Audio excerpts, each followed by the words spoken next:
يقول يا ليتني قدمت لحياتي فيومئذ لا يعذب عذابه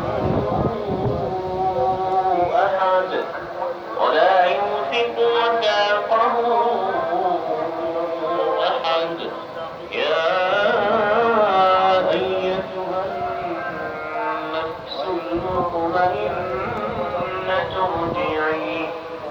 ارجعي إلى ربك راضية مرضية فادخلي في عبادي وادخلي جنتي.